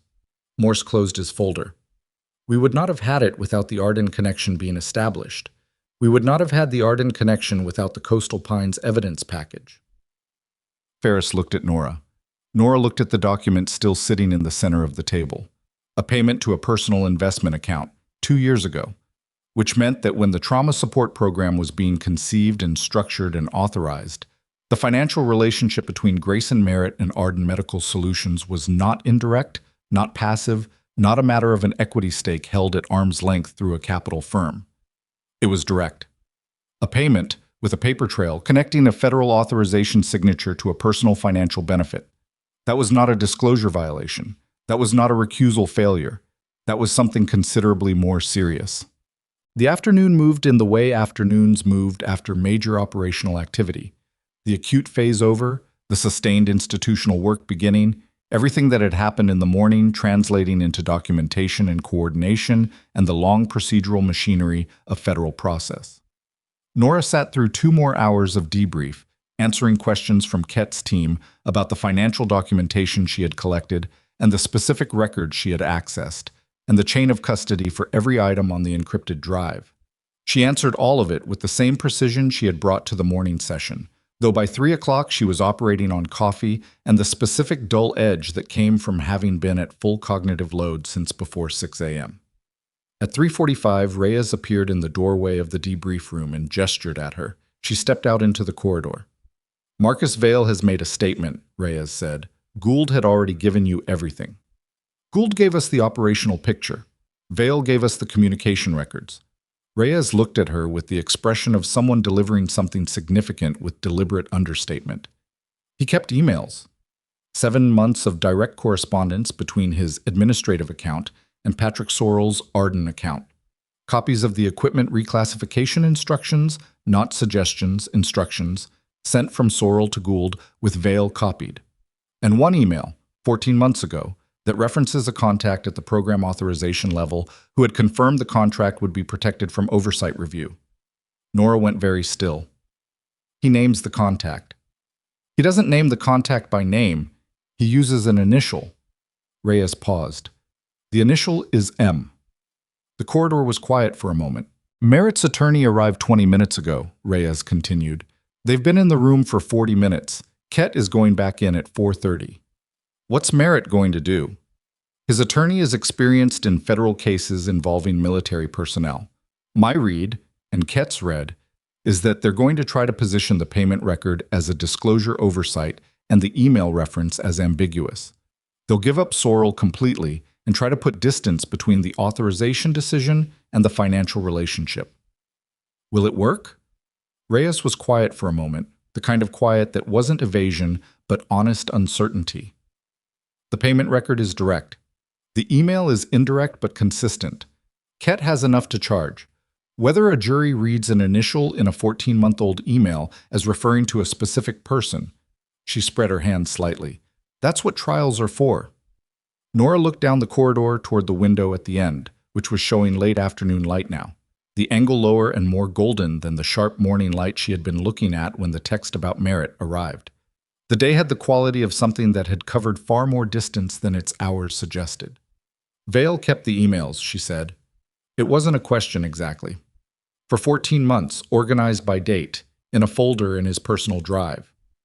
He kept them because he knew the day might come when he needed something to trade. That's what we think. Nora thought about Marcus Vale sitting behind his desk on Monday morning with a warrant package in front of him and the particular stillness of a man who had discovered that his options were fewer than they appeared. He had spent 11 years running that hospital with the confidence of someone who had never been seriously challenged. But he had kept those emails, which meant that somewhere underneath the institutional authority, some quieter and more cautious part of him had always understood that the arrangement he was in had a failure mode and had spent 14 months quietly preparing for it. Not loyalty. Insurance. There's something else, Reyes said. Nora looked at her. The Navy Medical Oversight Team finished their cross-reference on the military treatment facility in the Carolinas. The equipment batch at that facility, separate distribution chain from the Coastal Pines batch, shows activation failure rates that are significantly higher. 3 documented failures in 8 months, all 3 classified as operator error in the facility's incident record. Reyes paused. One of those failures occurred during a field trauma simulation involving active duty personnel. A service member was injured during the simulation due to the device failure. The injury was classified as a training accident. The words landed with a specific weight. A training accident, Nora said. That's what the record says. And the service member? Recovered, partial function loss in the left hand, currently on limited duty. Reyes met her gaze. The incident record does not mention equipment failure. It says the service member failed to follow simulation protocol. The anger came back. The same cold, precise anger she had felt in the corridor outside the trauma bay after Gerald Marsh went to surgery. The same pattern. The same language. Pointed at the person, never at the device. Used to protect a financial arrangement between a flag officer and a company supplying equipment that didn't work, and the cost of that protection paid by the people the equipment was supposed to protect. That service member's record needs to be corrected, she said. Ferris's team is already working on it. Reyes touched her arm briefly, a gesture that was less professional and more human than anything she had offered all day. You did that. What happened here today, the Coastal Pines record, the Arden connection, the Merritt thread, all of it came from the 6 weeks you put into this building. That service member's record getting corrected is part of what today produced. Nora said nothing. She looked at the window. Then her phone buzzed. A number she didn't recognize. Not the coordination contact, not Reyes, not anyone in the building's current operation. A local number. She answered it. Miss Halsted. The voice was Pulliam's, the vascular surgeon. Gerald Marsh is asking for you. She blinked. He's awake? He's been awake for about an hour. He's alert, vitals are stable. He'll be in recovery for several days, but the prognosis is very good. A brief pause. He asked the nurses who did the intervention in the trauma bay. They told him. He asked if you could come up. She looked at Reyes. Reyes made a small gesture. Go. I'll be there in 5 minutes, she said. She took the elevator to the surgical recovery floor and found the room at the end of the corridor. Gerald Marsh was in the bed with 2 IV lines running and a monitor displaying numbers that were, by any reasonable clinical measure, acceptable. He looked the way people looked after major abdominal surgery. Reduced, slightly gray, moving carefully even when he wasn't moving at all. But his eyes were clear. He looked at her when she came in. "You're the one who kept me going," he said. His voice was rough from the intubation, low and effortful. "I was one of several people in that room," she said. She pulled the chair beside the bed and sat down. "Dr. Orimoto and the surgical team did the substantive work. Nurse told me the device they needed wasn't working right, that you got it going." "Yes." He looked at the ceiling for a moment. "My wife is on her way, 3 hours from Raleigh." He said it with the specific gratitude of someone who is doing the math. 3 hours from Raleigh, and I'm here to see her arrive. "I just wanted to say thank you." She looked at him, 47 years old, a landscaper, a man who had driven to a job site this morning and would now spend several days in a recovery room and several more weeks healing and would carry a scar for the rest of his life. He had arrived at Coastal Pines Medical Center in the middle of a federal investigation and ended up on a table with a device that didn't work. And the reason she had known how to make it work was because she had been trained to assume that devices would fail and that someone needed to know what to do when they did. She thought about the service member in the Carolinas with the limited function in the left hand. She thought about the patient 14 months ago with 4 minutes of wrong pressure readings. She thought about every incident report that had been closed with the phrase human error and every person whose name was in those reports who had carried the weight of a conclusion they hadn't earned. "You don't need to thank me," she said. "I was doing my job." He nodded. He closed his eyes, not in distress, but in the exhausted peace of someone whose body has decided that the crisis is over and has begun demanding the rest it's owed. She stayed for another few minutes, checked his monitor readings out of habit, noted that everything was within acceptable range, and left quietly. She was halfway back to the elevator when her phone buzzed again. Reyes. A text. 3 words. "Come back now." She typed, "What happened?" The reply came in 4 seconds. Merritt just asked for immunity. She stopped walking. She read it again. Immunity. Which meant that whatever Grayson Merritt knew, whatever information he was now prepared to trade for protection from prosecution, was significant enough that his attorney had calculated it was worth more to the government than the charges they could bring against him. Which meant the case that had begun as healthcare fraud at a civilian hospital, that had grown to include a federal contract authorization and a serving flag officer's financial conflict of interest, had just revealed another layer beneath it. She stood in the corridor of the surgical recovery floor of Coastal Pines Medical Center and thought about the text she had received 4 hours ago. This was always bigger. She had taken that to mean the procurement irregularity, the Merritt connection, the scope of the Arden supply chain across multiple facilities. She understood now that she had been right, but not right enough. She put the phone in her pocket and walked back toward the elevator, and somewhere below her in a conference room on the 2nd floor, William Kett was listening to a federal immunity request from a man who had authorized a fraudulent contract, accepted a payment, and apparently knew something that made all of that look small. The elevator took too long, so she took the stairs. She came through the 2nd floor stairwell door moving fast enough that the federal officer near the liaison office looked up and reached for his badge identification protocol before she held up her own credentials and kept walking. The conference room door was closed. She pushed through it without knocking.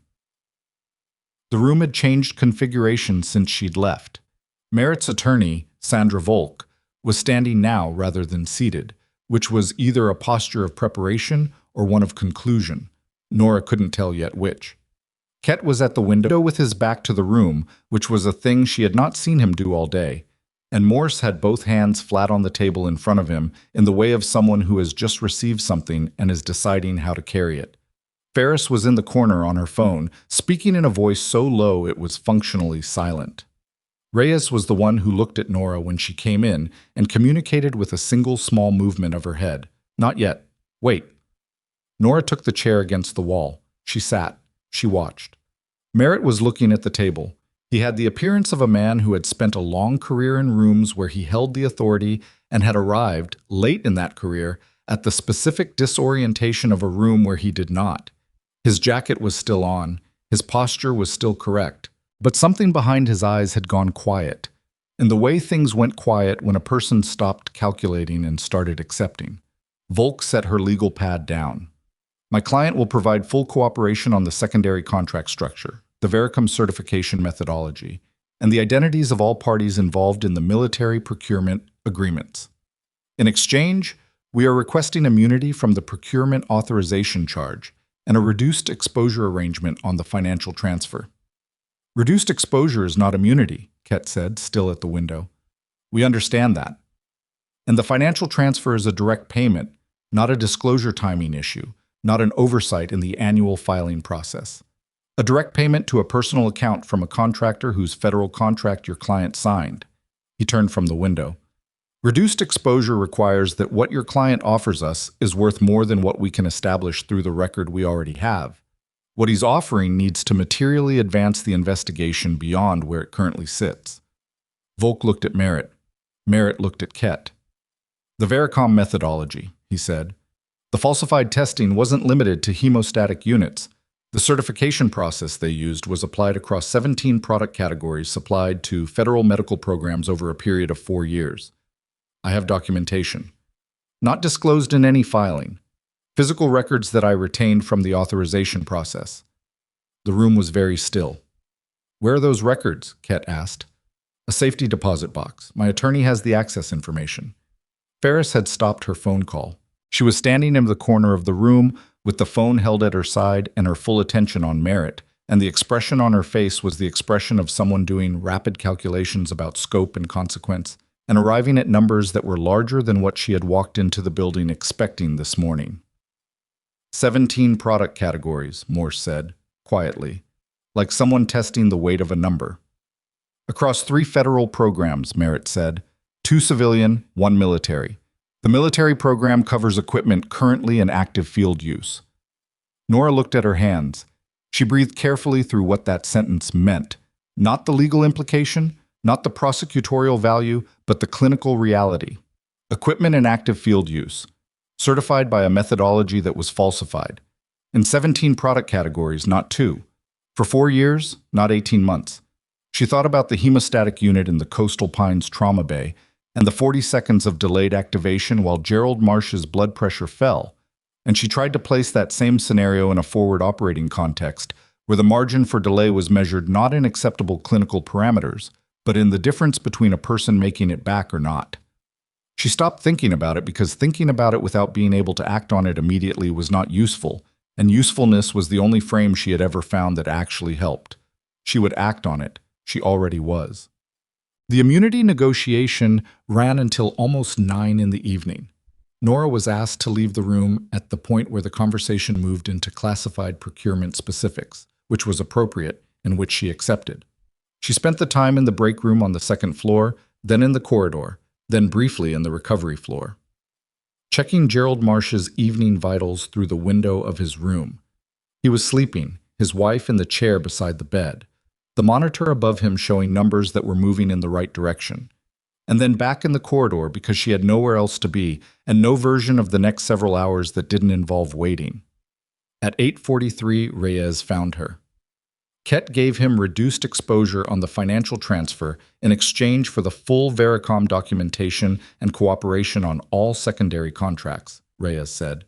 She sat down on the bench beside Nora. He still faces charges. His career is finished. His financial records are being subpoenaed tonight. The safety deposit box gets opened tomorrow morning with federal witnesses present. And the active field contracts? Ferris has already initiated emergency suspension protocols. It went up the chain about 3 hours ago. The hold is in effect. Reyes paused. It'll take time to audit all 17 categories, months probably, but nothing from Vericom certified batches ships to any federal program until the audit is complete. Nora leaned her head back against the wall. The corridor was empty and quiet in the way hospital corridors went quiet in the evenings. Not deserted, just reduced, the daytime institutional noise replaced by the softer sounds of a building continuing its essential function at a lower register. How many people? She said, not finishing the sentence. Reyes understood what she meant. We don't know yet. That's part of what the audit will establish. How many product categories? How many batches? How many facilities? Over 4 years. She was quiet for a moment. A lot of the failures probably looked like other things. Complications. Clinical errors. Equipment attributed to age or misuse. The pattern you found at Coastal Pines, the systematic reclassification, that was Vail and Gould's specific implementation. Other facilities may have handled it differently. Some of those failures may never have been flagged as anything other than what they were officially classified as, which means the record is wrong in ways we can't fully reconstruct. Some of it, yes. Nora sat with that for a while. It was the part that didn't resolve, the part that no investigation, however thorough, and no prosecution, however successful, could fully address.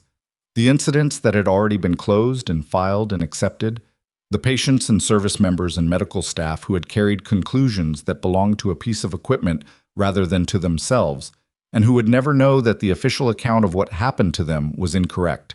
Some of those records would be found and corrected. Corporal Andre Webb's had been. Theo Hadley's had been. Others would remain in the filing systems of hospitals and military facilities, accurate in every detail except the one that mattered, for years or decades or permanently.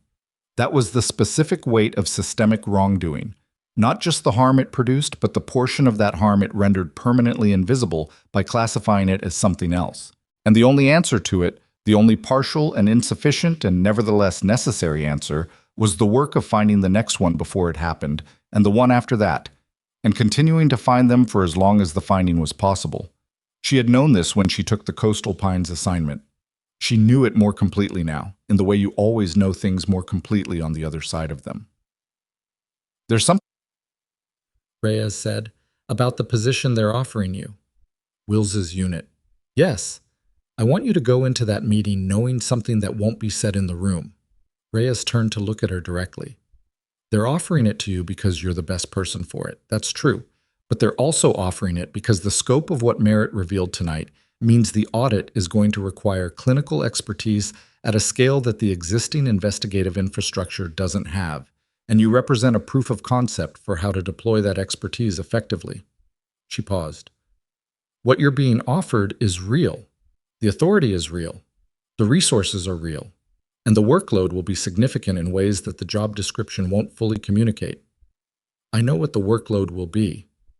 I know you do. I just wanted you to hear it from me before you hear the formal version." Nora looked at her. Carla Reyes had been the person who identified the Coastal Pines anomaly, built the case architecture, requested the field investigator, and managed the operational structure for 8 months without ever being in the building where any of the actual work happened. She had done her job with complete competence and without any of the visibility that the field work produced, because the coordination function that made the field work possible was invisible by definition.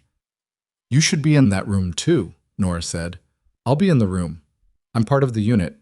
Reyes almost smiled. "Did you think I was going to hand this off?" Marcus Vale's formal arraignment was scheduled for a Thursday morning 3 weeks later in a federal district courtroom that was, by the standards of such proceedings, unremarkable.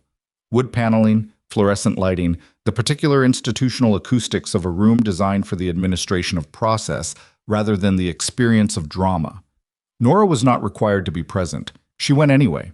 She sat in the gallery in the second row and watched Marcus Vale stand before a federal magistrate in a suit that was not the same quality as the suits he had worn when he ran a hospital, and heard the charges read into the record: healthcare fraud, conspiracy to obstruct a federal investigation, falsification of medical records, financial coordination with a government contractor, and watched his face while the magistrate read them. He looked smaller than he had in the administrative corner office, with the floor-to-ceiling windows overlooking the entrance. That was almost always true of people encountered first in contexts of institutional power, and then in contexts that stripped that power away. They didn't actually shrink, but the space they occupied recalibrated. The authority that had filled a room was not intrinsic to them. It had been borrowed from the title, the office, the organizational chart. Without those things, they were just a man in a suit hearing charges read into a court record. Raymond Gould was arraigned separately, in the same courtroom, 40 minutes later. He had cooperated extensively and would receive consideration for that cooperation, and he still looked like someone who had not slept properly in 3 weeks, which was probably accurate. He did not look in Nora's direction. She did not expect him to. Patrick Sorrell's arraignment had been in Wilmington 2 days prior. She had not attended that one. She left the courtroom before the proceedings concluded and stood on the courthouse steps in the late morning sun. The city moved around her.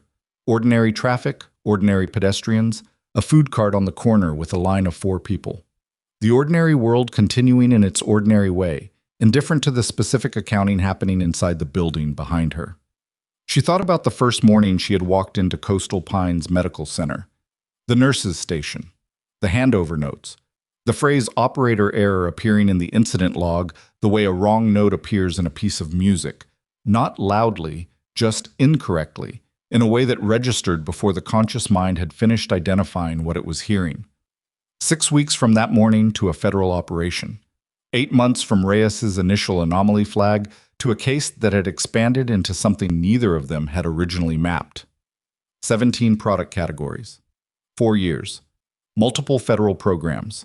A flag officer with a personal financial stake and a physical documentation trail he had retained, perhaps out of some instinct towards self-preservation that he had never articulated even to himself.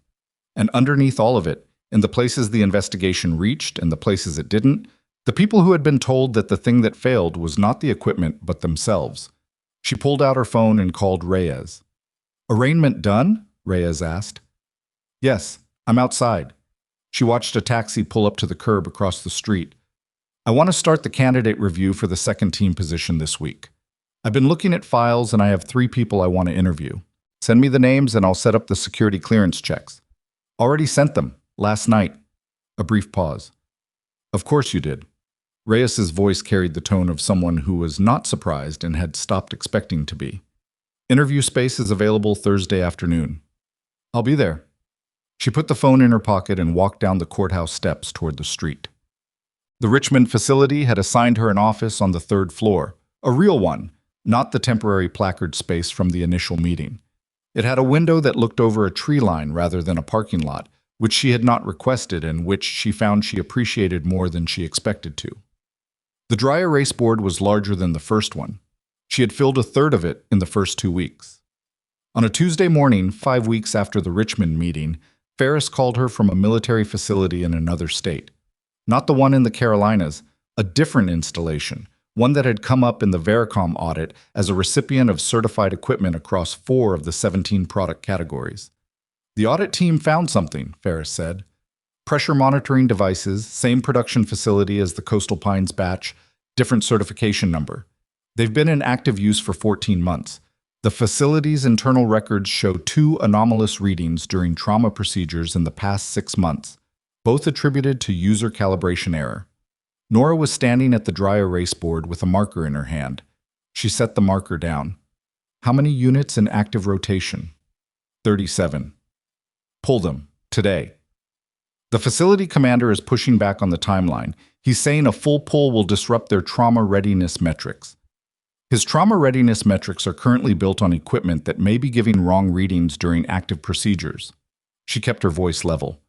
"Pull them today and get him a written protocol for the secondary override sequences on the hemostatic units while the pressure monitors are out of rotation. I'll have it to you within the hour." A brief silence. "You already have the protocol written." "I wrote it 3 weeks ago. I've been waiting for it to be needed." Ferris made a sound that was not quite a laugh, but was in that direction. "I'll make the call.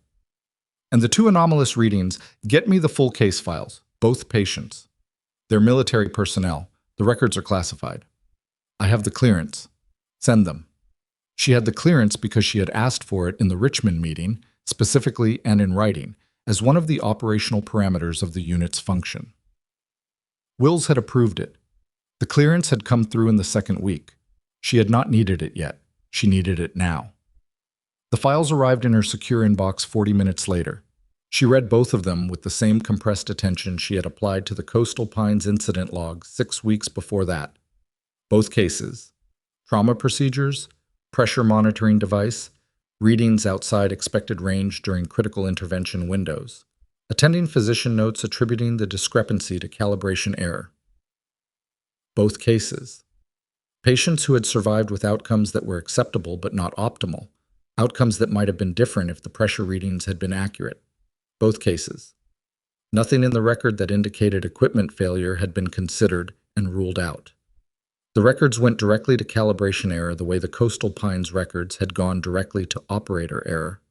The language was different, but the logic was identical.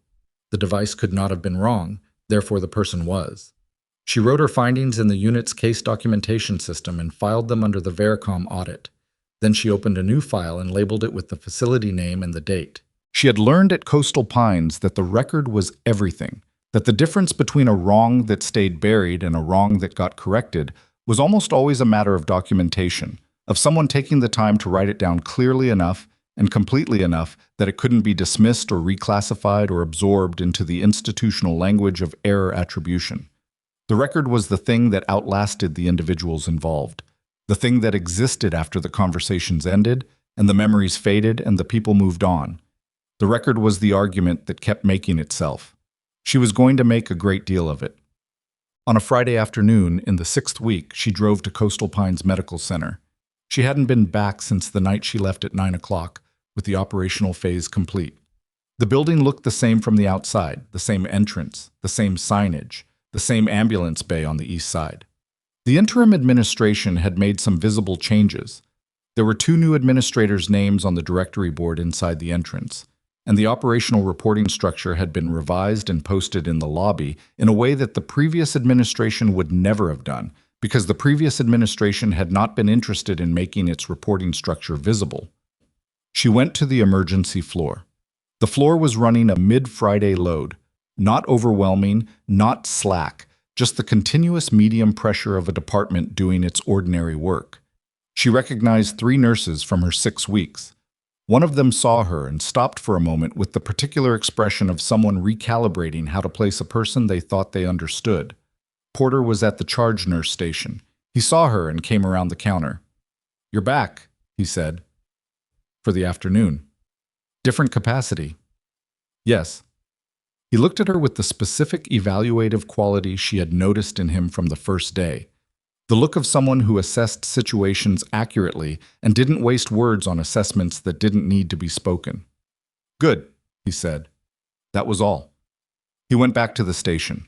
She walked the floor once, not looking for anything specific, just reacquainting herself with the space. The trauma bay had been restocked with equipment from the approved inventory. The Vericom-certified units had been pulled from Coastal Pines in the first week after the operation, and replacement units from a different supply chain had arrived through the emergency procurement process that Ferris's team had expedited. The cart looked the same as it always had.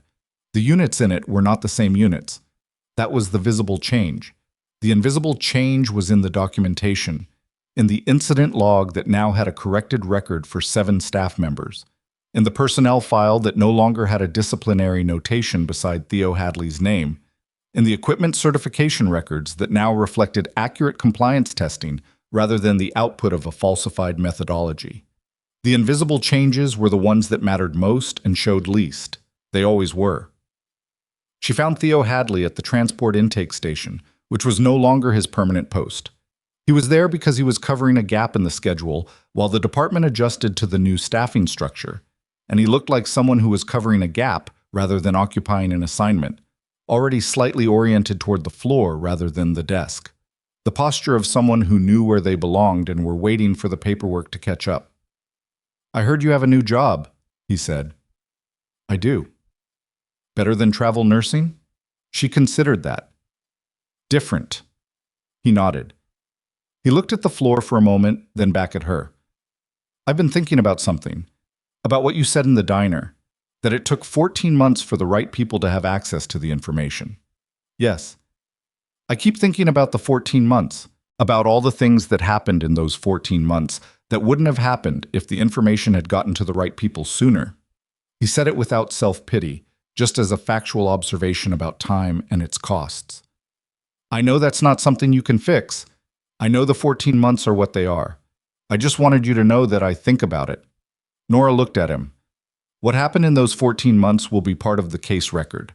The reclassification, the disciplinary notation, the transfer of the attending physician, all of it is documented as part of the administrative cover-up. It's not erased, it's evidence. Evidence of what was done." "Yes, and that matters. That someone wrote it down and what was done to you is in the record as something that was done to you, not something that happened because of you." She paused. "That's not enough. I know it's not enough. But it's the beginning of the right account." He thought about that. "Okay," he said finally, not as acceptance, not as closure, but as the specific kind of acknowledgement that meant, "I'll take that, and I'll think about what to do with it." She respected that more than a cleaner response would have given her. She drove back to Richmond in the late afternoon. The highway mostly clear in the direction she was traveling.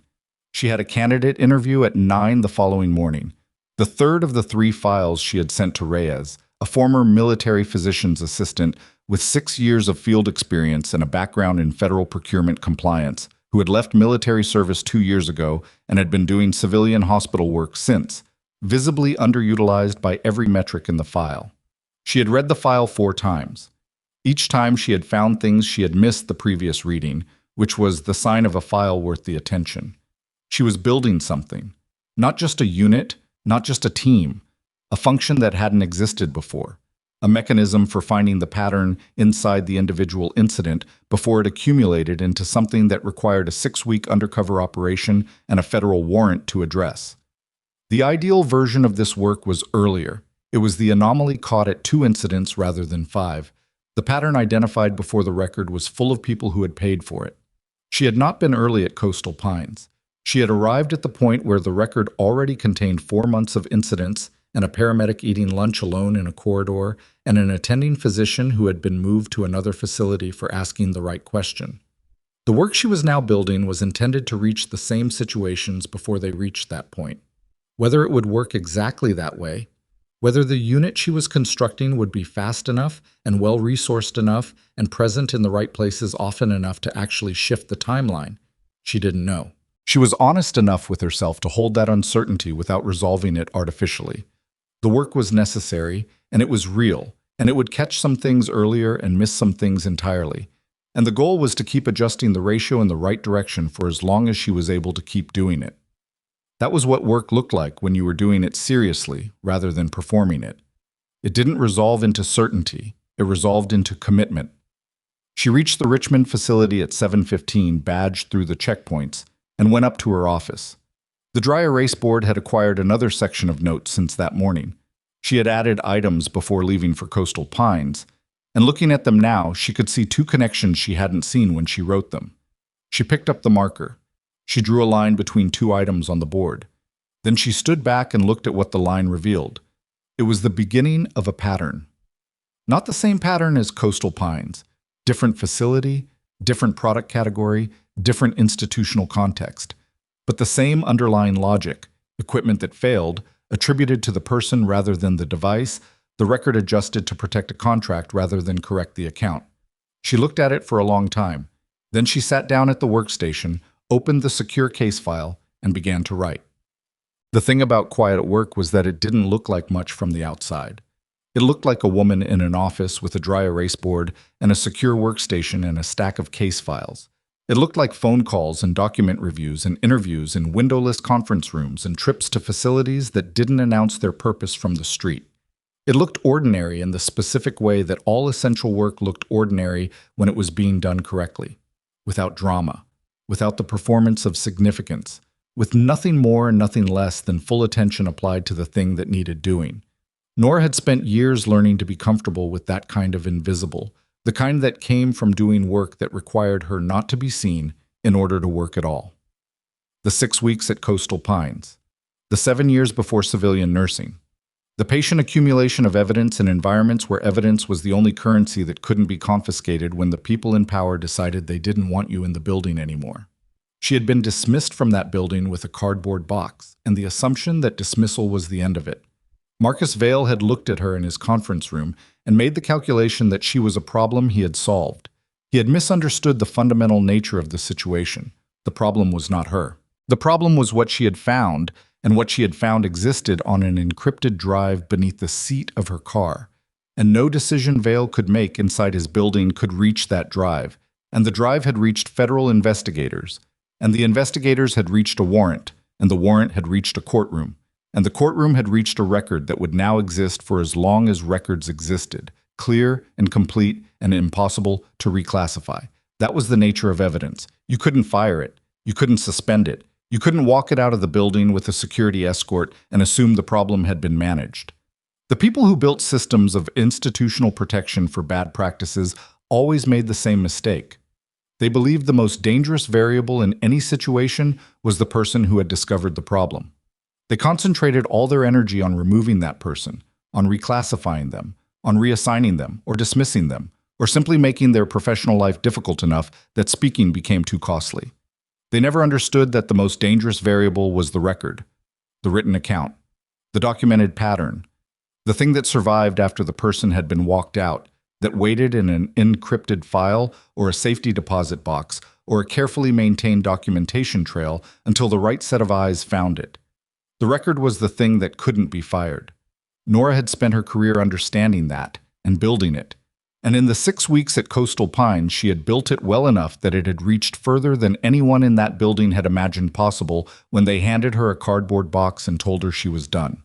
She was not done. She was, in the most accurate sense of the word, just beginning.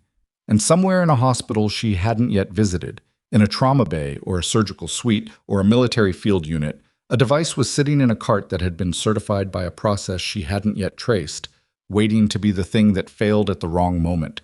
And her job, the job she had accepted in a conference room in Richmond in front of people who understood what they were asking, was to get there first. She would get there first. She picked up the marker and added one more line to the board. Then she got back to work.